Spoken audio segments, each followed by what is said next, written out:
Hello, everyone. My name is Bridget. I have two older sisters in my family, and they just hate me. And all because my parents pay more attention to me than to them. Tell me, have you ever been in the same situation?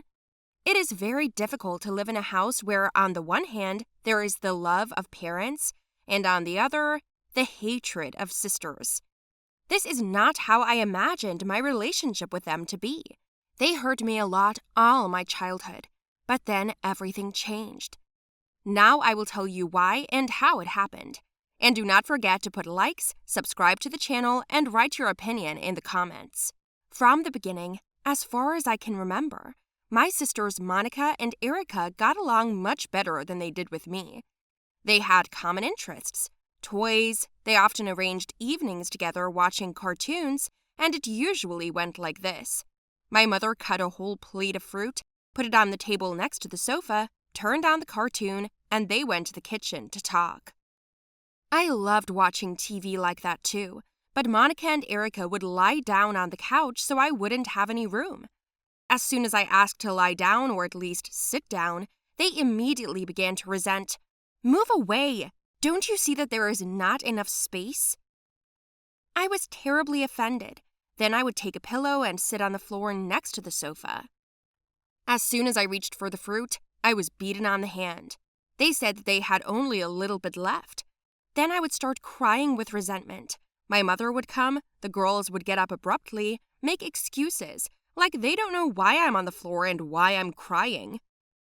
My mother always said they were older, so they had to take care of me, and then she talked to me so that I wouldn't be offended by them. Strange, I was offended, but not for long. By nature, I always grew up a kind person.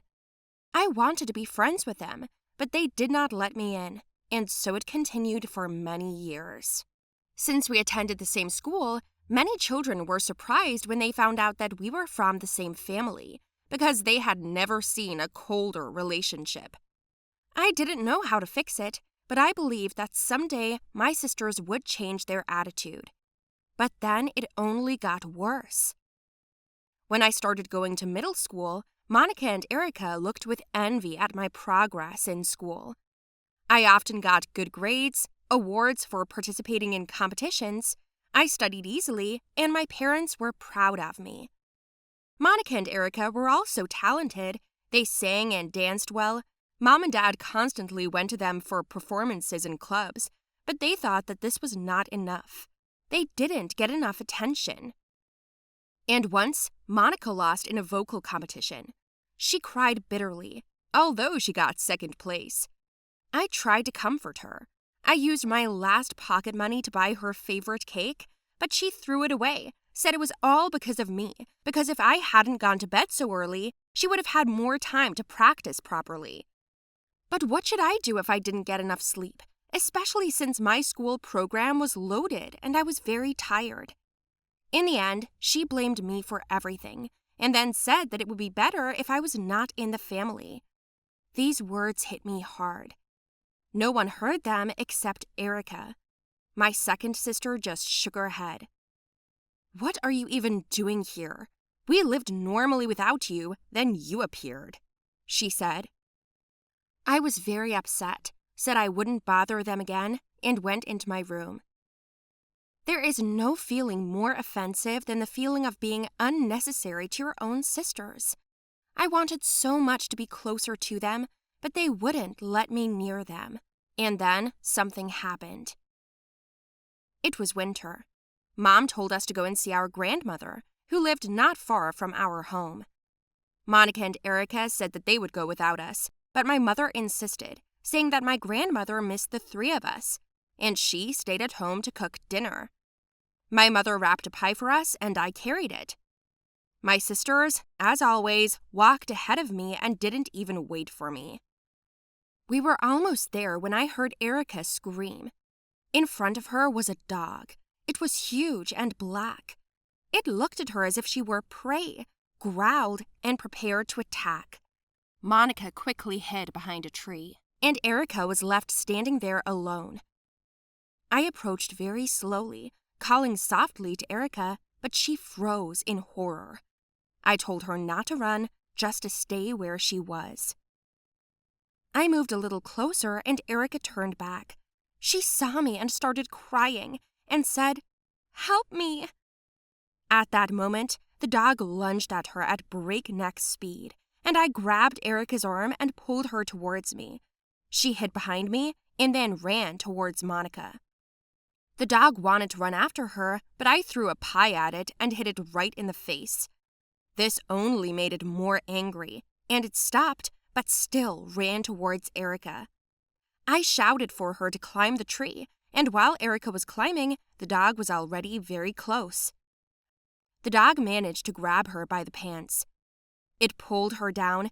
Erica screamed. Then I found a big rock and ran at the dog. I slapped it on the back, and the dog lunged at me.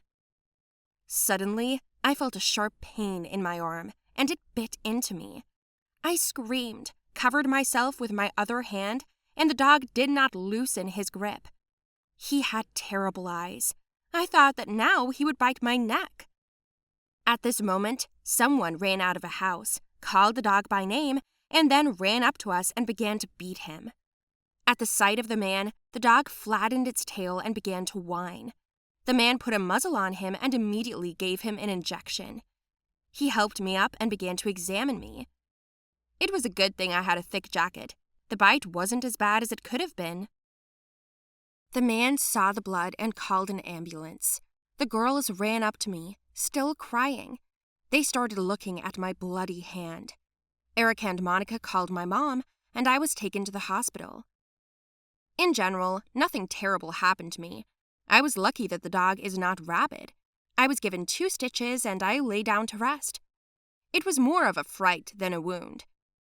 After 10 minutes, my mother and sisters came running. My mother immediately examined me, asked how I felt, and then ran to talk to the doctor. The owner of the dog also came to the hospital.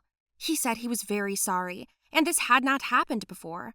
He promised to pay compensation, pay for treatment, and put the dog to sleep. I felt sorry for his pet, but what if he bites someone else, and maybe to death? I was very sleepy, but Monica and Erica came into the room. They looked guilty. "Why did you risk yourself for us? You could have died," they asked. I said I didn't want any of them to get hurt, so I rushed over to help. "Anyone could have been in your place," I said to my sister, but she replied, "But not everyone would have dared to be in your place." I yawned, said I wanted to rest, and the girls went out. I was discharged the next day. When I got home, a lot of goodies awaited me. My sisters cleaned the house and even pasted a poster with the inscription, "Our Hero," in my room. I was pleased. We had dinner, and then my mom suggested we watch a cartoon or a movie again, only this time, Monica and Erica made room for me in the middle. I sat down on the floor out of habit, but they picked me up, told me that my place was there with them on the couch, and pushed the plate of fruit over. I accepted, and we watched a movie. It was a good evening. After watching the movie, I was about to go to bed, but Erica stopped me. She hesitated for a long time, and then said, "Thank you. We used to treat you so badly, and yet you risked yourself for us. Forgive us," she said, and began to cry. I hugged her and told her that everything was fine, that I wasn't angry or offended because everyone makes mistakes. "We were jealous of you. You succeed in everything. You study well, you are talented, you always help Mother around the house. Our parents love you more than they love us," Monica said, but I replied that this is not the case. Our parents love everyone equally. It's just that everyone saw what they wanted to see, but it's not too late to change. "You are my sisters, and therefore my family, which I will always protect at all costs," I said. Monica hugged me from behind, and we sat there for a few minutes. It was the first time she'd ever hugged me. My mother always taught me that no matter how many people there are in a family, love is big, so there's enough for everyone. Personally, I agree with this too. Since then, my sisters and I have been inseparable. Now they always consider me, pamper me, play and watch movies with me. It became our little tradition. Do you have any traditions in your family?